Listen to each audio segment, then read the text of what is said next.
মনে রেখো একটা কথা, যেদিন তোমার বিবাহ হবে সেদিন থেকে তুমি তোমার মাকে আর ভালোবাসতে পারবে না। যেদিন বউ বাড়িতে আসবে সেদিনই তোমার মাকে আর তুমি ভালোবাসতে পারবে না। পরিস্থিতি তোমার উল্টে যাবে। দিন যত যাবে পরিবেশ তত জটিল হবে। এক সময়ে মনে হবে এই মাটির উপরে সবচেয়ে বড় শত্রু আমার মা।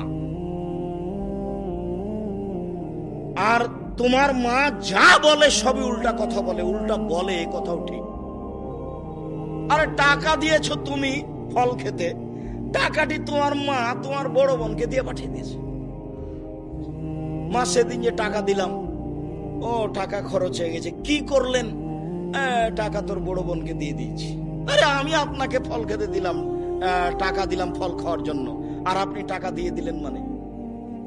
অবাক। আপনার ছেলে আর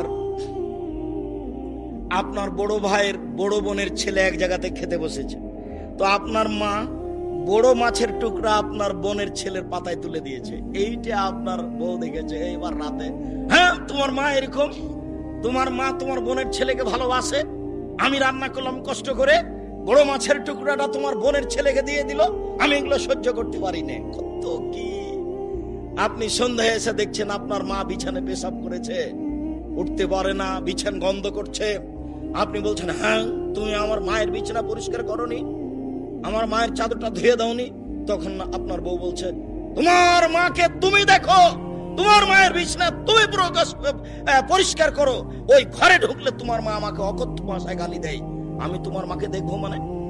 আপনার মা অকথ্য ভাষায় গালি দেয়, এ কথাও ঠিক। নেন এবার কি করবেন?